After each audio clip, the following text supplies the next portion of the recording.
இப்போ வந்து ஒரு ஃபுல் டைம் ஆஸ்பிரண்ட்டோ இல்லை வந்து ஒரு பெண் திருமணமாகாத பெண்ணுக்கு கிடைக்கக்கூடிய நேரம் வந்து படிக்கிறதுக்கு உங்களுக்கு அந்த அளவுக்கு கிடைக்காது இல்லையா? நீங்கள் வந்து ஒரு 10 மணிக்கு மேலே தான் ஸ்டார்ட் பண்ணுற மாதிரி இருக்கும். உங்களால் காலைல எழுந்தும் படிக்க முடியாது. நிறைய வேலைகள் இருக்கும். குடும்பத்தை பார்க்கணும், குழந்தைய பார்க்கணும், ஹஸ்பண்டை வேலைக்கு அனுப்பணும். இந்த மாதிரி நிறைய வேலைகள் இருக்கும். அதையும் தாண்டி இதெல்லாம் பண்ணாலே ஓரளவுக்கு டயர்டாகிடும். அதையும் தாண்டி படிக்கிறதுக்கு நீங்கள் எந்த மாதிரி நேர மேலாண்மையை மேற்கொண்டீங்க அப்படின்னு சொல்லுங்கள். நிறைய ஹவுஸ் ஒய்ஃப் வந்து நம்ம சேனலை வந்து பார்க்குறாங்க. அவங்களுக்கு ரொம்ப பயனுள்ளதாக இருக்கும். கண்டிப்பாக சார். ஏன்னா வந்து நான் வந்து நிறையா இஷ்யூஸ் ஃபேஸ் பண்ணேன் ஆக்சுவலி. வீட்லேயும் எனக்கு ஒர்க்ஸ் நிறையா இருக்கும். ஒரு ஒன் டே மாதிரி இன்னொரு டே இருக்காது. நமக்கு வந்து நம்ம ஹெல்த் இஷ்யூ ஆகட்டும், குழந்தைங்களோட ஹெல்த் இஷ்யூ ஆகட்டும், இல்லை ஃபேமிலி இஷ்யூஸ் ஆகட்டும், இந்த மாதிரி நிறைய நம்ம ஃபேஸ் பண்ண வேண்டியது இருக்கும். ஏன்னா வந்து பிஃபோர் மேரேஜ் வந்து நமக்கு வந்து அம்மா அப்பா கூட இருப்போம். ஸோ டெடிக்கேட்டடாக அவங்க நமக்கு சப்போர்ட் பண்ணுவாங்க. அவங்கக்கிட்ட நம்ம படிக்கிறதுக்கும் மேரேஜ் ஆன பிறகு படிக்கிறதுக்கும் நிறையவே டிஃப்ரென்ஸ் இருக்குது. ஸோ நானும் அதெல்லாம் ஃபேஸ் பண்ணியிருக்கேன் நான். பட் என்ன நான் சொல்ல வரேன் அப்படின்னாக்க, அந்த இதில் வந்து நம்ம அதுலேயும் நம்ம எப்படி தாண்டி படிக்கிறோம் அப்படின்றது நம்ம கையில் தான் இருக்குது ஆக்சுவலி. எனக்கும் நிறையா வந்து ஃபெட்டப் இருக்கும். நிறையா வந்து டீமோட்டிவேட் நிறையா சுச்சுவேஷனில் ஆகிடுவேன் நான். அப்போ நான் என்னவே யோசிச்சுக்கிறது என்னென்னா, எனக்கு வேறு ஆப்ஷன் கிடையாது ஆக்சுவலி. எனக்கு ரொம்ப லாங் கேரியர் பிரேக் ஆகிடுச்சு. ஸோ காலத்தே பயிர்சேன்னு சொல்லுவாங்க. பட் இருந்தாலும் நாம் விட்ட அந்த காலத்தை வந்து நம்ம சீக்கிரம் கிராப் பண்ணணும். அந்த ரேஸில் நம்மளும் இருக்கணும் அப்படின்னு நினைப்பேன் நான். ஸோ அது வரணும்னா எனக்கு இதுதான் ஒரே ஆப்ஷன். என்னோடய லைஃப் இதுதான் அப்படின்னு சொல்லிட்டு டூ ஆர் டை மூமெண்ட் மாதிரி என்னோடய லைஃப் இதுதான். பண்ண இல்லைன்னா ஒன்றும் இல்லை அப்படின்ற மாதிரி தான் ஆயிடுச்சு. எனக்கு வேறு எந்த ஆப்ஷனுமே இல்லைன்றதுனால என்ன நானே வந்து மோட்டிவேட் பண்ணிப்பேன் நான். டைம் பொறுத்த மட்டும் காலையில் எனக்கு வந்து ஒரு 10 o'clock நான் வந்து ஃப்ரீ ஆகிடுவேன் நான். ஸோ எல்லா ஒர்க்குமே 10 o'clock முடிச்சுட்டு நான் வந்து 10 o'clock உட்காந்தேன்னாக்க ஃபுல்லாகவே நான் வந்து கண்டினியூஸாக என்னோடய சன்னை பிக்கப் பண்ணுற வரைக்கும் நான் அந்த டைம் எனக்கு இருக்கும். ஸோ அதில் ஃபுல்லாகவே நான் வந்து வேறு எந்த ஒர்க்குக்கும் நான் இது கொடுக்காம நான் படிப்பேன். அண்ட் எனக்கு ஃபேமிலி சப்போர்ட்டும் இருந்துச்சு ஆக்சுவலி. எனக்கு வந்து அம்மா அப்பாவும் சரி, நான் எப்போல்லாம் டிமோட்டிவேட் ஆகிறேனோ ஒரு கால் பண்ணி பேசிடுவேன் நான். அவங்க மோட்டிவேட்டடாக பேசுவாங்க. எனக்கு மெட்டீரியல் ஏதாவது வாங்கணும், இன்ஸ்டியூட்டுக்கு போக முடியல அப்படின்னா என் ஹஸ்பண்ட் ஹெல்ப் பண்ணுவாங்க. லேட் நைட்டில் கூட போய் மெட்டீரியல்லாம் வாங்கிட்டு வருவாங்க.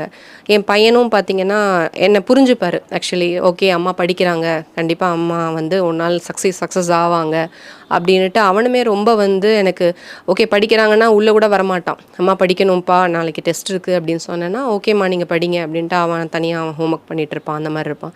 ஸோ ஃபேமிலி சப்போர்ட் எனக்கு நிறையவே இருந்துச்சு. பட் இருந்தாலும் அதை தாண்டி நிறையா இஷ்யூஸ் வரும்போதும் நம்மளே ஒரு செல்ஃப் மோட்டிவேட் பண்ணிக்கிறது தான். அதாவது நமக்கு எல்லாருமே கேட்பாங்க, சும்மா தான் இருக்கியா வீட்டில் வந்து நீ என்ன பண்ணுற, இன்னுமா வேலைக்கு போகல, இன்னும் என்ன பண்ணிகிட்டு இருக்க, படிச்சுட்டே இருக்கியா அப்படின்னு இந்த கொஸ்டின் வந்து இந்த மாதிரி என்ன மாதிரி ஒரு கேரியர் பிரேக் ஆகி வர ஆஸ்பிரன்ஸ், ஹவுஸ் ஒய்ஃப் ஆஸ்பிரன்ஸ் வந்து எல்லாருமே ஃபேஸ் பண்ணியிருப்பாங்க. அதை வந்து நம்ம ஒரு ஸ்டெப்பிங் ஸ்டோனாக ஆக்சுவலி எடுத்துக்கணும். ஓகே, நம்ம வந்து இதை வந்து நம்ம ஒரு நாள் ஜெயிச்சு அவங்ககிட்ட வந்து சொல்லலாம் அப்படின்ற மாதிரி ஒரு ஸ்டெப்பிங் ஸ்டோனாக எடுத்துகிட்டு நம்ம மோட்டிவேட் ஆகி நம்ம படிக்கணும் ஆக்சுவலி. அதுதான் எனக்கு மார்னிங் ஆக்சுவலி வந்து டைம் எனக்கு படிக்க முடியாது. மார்னிங் சீக்கிரமே எழுந்திரிச்சு நான் ரொம்ப டயர்டாகிடுவேன் அந்த டே ஃபுல்லாக. அதனால 10 o'clock ஆரம்பிக்கிறது தான். ஸோ ஒரு 2 o'clock வரைக்கும் படிப்பேன் நான். அப்புறம் கொஞ்சம் பிரேக் எனக்கு வீட்டில் ஹவுஸ் ஹோல்ட் ஒர்க்ஸ்லாம் இருக்கும். அதை முடிச்சுட்டு திருப்பியும் வந்து பார்த்திங்கன்னா ஒரு ஈவினிங் ஒரு 7 o'clock மேலே திருப்பி ஸ்டார்ட் பண்ணிவிடுவேன். லேட் நைட் வரைக்கும் படிப்பேன். எவ்வளோ நேரம் என்னால் படிக்க முடியுமோ. நைட்லாம் நான் 2 o'clock 3 o'clockலாம் கூட நான் பார்க்காம படிச்சுட்ருப்பேன். பட் எக்ஸாம் பிஃபோராக இதை நான் பண்ணலை. லாஸ்ட் டைம் நான் பண்ண தப்ப அதுதான். லாஸ்ட் மெயின்ஸ் எனக்கு வராது காரணம் ரொம்ப படிச்சுட்டே இருந்தேனே தவிர ரெஸ்ட்டுக்கு இம்பார்ட்டன்ஸ் கொடுக்காம போயிட்டேன். ஸோ ஹெல்த் இஷ்யூஸ்லாம் நிறையா ஃபேஸ் பண்ணேன். இந்த டைம் வந்து அதை கரெக்ட் பண்ணிவிட்டு நமக்கு ஈக்குவல் அமௌண்ட் ஆஃப் ரெஸ்ட்டும் தேவை அப்படின்னு சொல்லிட்டு படிக்கிறது, ஒர்க்கு அண்ட் ரெஸ்ட்டு, இந்த மாதிரி ஒரு டைம் டேபிள் நம்ம ஆக்சுவலி ஃபஸ்ட்டு போட்டுடணும். இவ்வளோ நேரம் நம்ம ஒரு நாள் படிக்க போகிறோம், இந்த நேரத்தில் என்னென்ன படிக்க போகிறோம் அப்படின்னு ஒரு டைம் டேபிள் நம்ம ஷெட்யூல் பண்ணிவிட்டு அது அச்சீவபிளாக இருக்கணும். நம்ம பண்ண முடியாத ஒரு டிஃபிகல்ட்டான டைம் டேபிள் நம்மளே போட்டுட்டு ஐயோ பண்ண முடியலையே, நமக்கு அதை அச்சீவ் பண்ண முடியலையே நம்ம திருப்பி டீமோட்டிவேட் ஆகிடக்கூடாது. நம்ம முடிகிற இந்த நாளில் நமக்கு இது முடியும் அப்படின்னாக்க ஒரு 1 வீக்கான டைம் டேபிள் போட்டுட்டு அதை அச்சீவ் பண்ணோம்னா நம்ம ஓகே நம்ம முடிச்சிட்டோம், ஒரு பூஸ்டப்பாக இருக்கும் நமக்கு. இப்போ நீங்கள் சொன்ன மாதிரி தான். இப்போ நீங்கள் படிக்கணும் அப்படின்னா ஒருத்தர் நீங்கள் நினச்சா மட்டும் முடியாது. உங்களோட ஃபேமிலியில் இருக்கிற எல்லாரோடைய சப்போர்ட்டும் ஒத்துழைப்பும் தேவை. அதே போல் நீங்கள் சாக்ரிஃபைஸ் நிறைய பண்ண வேண்டியதாக இருக்கும். ப்ளஸ் உங்கள் ஃபேமிலிலையும் நிறைய சாக்ரிஃபைஸ் பண்ண வேண்டியதாக இருக்கும். ஸோ இந்த ஜேர்னிக்கு வந்த பிறகு இதை விட்டுட்டு போயிடலாம், எதுக்குடா வந்தோம் அப்படிலாம் உங்களுக்கு தோணியிருக்கா மேம்? கண்டிப்பாக. நான் லாஸ்ட் டைம் வந்து பார்த்தீங்கன்னா, மெயின்ஸ் ஆக்சுவலி ஃபஸ்ட்டு மெயின்ஸ் எனக்கு லாஸ்ட்டு குரூப் 2 தான் கொடுத்துருந்தேன். டிஸ்கிரிப்டிவ் பேப்பர் எழுதியிருந்தேன். ரொம்ப கான்ஃபிடென்ட்டாக இருந்தேன் கிளியர் பண்ணிடுவேன் அப்படின்ட்டு. எனக்கு ரிசல்ட் வந்தோன்னே பார்த்தீங்கன்னா, ரொம்ப ஃபெட் அப் ஆயிட்டேன் நானு. வேண்டாம், நம்ம இந்த ஜேர்னி இதோட ஸ்டாப் பண்ணிடலாம்.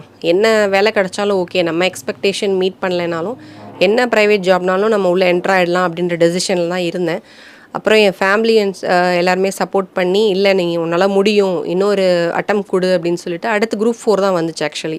ஸோ எதுனாலும் பரவாயில்ல, இதுவாவது நம்ம பண்ணிடலாம் அப்படின்ட்டு எனக்கு தமிழ் இருந்துச்சு. அந்த தமிழையும் நான் படித்தேன் ஆக்சுவலி. லாங்குவேஜ் ரெண்டுமே நான் படித்தேன்.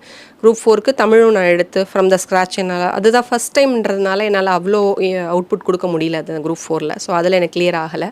ஸோ அகெயின் நான் வந்து சரி, நம்ம இவ்வளோ தூரம் வந்துட்டோம், நம்ம இதை பாதியில் விட்டால் நமக்கு வேறு வழி இல்லையே அப்படின்றதுனால, சரி திருப்பியும் நம்ம வந்து ஸ்க்ராட்ச்லேருந்து ஆரம்பிக்கணுமே அப்படின்ற அந்த இதை யோசிச்சுட்டு, சரி நம்மளை இவ்வளோ சப்போர்ட் பண்ணுறாங்க, நம்ம வந்து இன்னும் கொஞ்சம் ஹார்ட் ஒர்க் பண்ணி பார்க்கலாம். நிறையா வந்து வீடியோஸ்லேயும் என்ன மாதிரியே ஆஸ்பிரன்ஸ் வந்து சொல்லியிருப்பாங்க.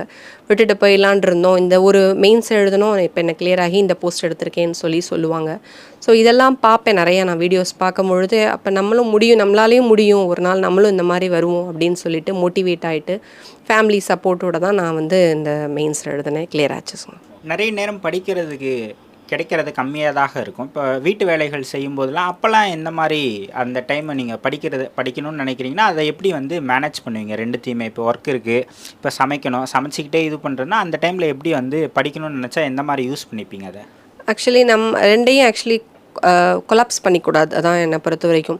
ஒர்க் இருக்குன்னா நம்ம அதை பண்ணி தான் ஆகணும். நமக்கு வந்து அதை வேறு வழி இல்லை, நம்ம தான் பண்ணணும் அப்படின்னும் பொழுது அந்த ஒர்க்கு ஒரு 2 ஹார்ஸில் நம்ம முடிக்க முடியும். எவ்வளோ குயிக்காக ஷார்ட்டாக முடிக்க முடியுமோ அந்த ஒர்க்கை முடிச்சுட்டு, ரிமைனிங் டைம் நான்லாம் வந்து ஒரு டேயில் வந்து 6 ஹார்ஸ் வந்து கண்டிப்பாக படிக்கணும் அப்படின்ற மாதிரி வச்சுக்கிட்டேன்.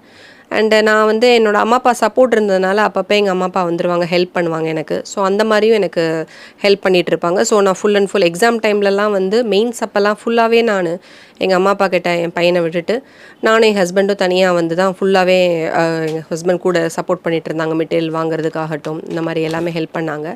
என் அம்மா அப்பா வந்து பையனை பார்த்துக்கிட்டாங்க. அந்த மாதிரி மெயின்ஸ் அப்போ வந்து நான் ஃபுல்லாகவே டெடிக்கேட்டடாக வந்து நான் அதை படித்தேன். பட் ஸ்டார்டிங்லலாம் நீங்கள் சொல்கிற மாதிரி ஒர்க்னால் அந்த ஒரு 2 ஹார்ஸ்னால் அந்த ஒர்க் முடிச்சு தான் ஆகணும் அப்படின்னும் பொழுது அதை முடிச்சுட்டு கடகடன்னு எவ்வளோ குவிக்காக முடிக்க முடியுமோ முடிச்சுட்டு அந்த டைமை நான் அந்த ஸ்டடி டைமை வந்து எதுக்குமே விட்டு கொடுக்க மாட்டேன்.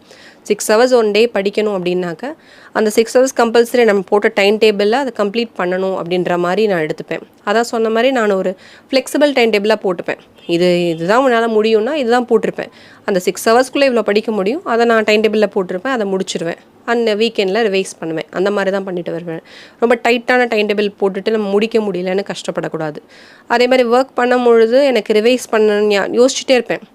இப்போ என்னோடய ஒர்க் பண்ணுறேன், டெய்லி ஒர்க்ஸ் ரொட்டீன் பண்ணிகிட்ருக்கேன்னா நான் என்ன படித்தேன் மார்னிங்கில், ஓகே இதெல்லாம் படித்தேன், எனக்கு ஞாபகம் வருதா அப்படின்னு மைண்டில் ரீகலெக்ட் பண்ணிகிட்டே இருப்பேன். மைண்டில் ஓடிட்டே இருக்கும்.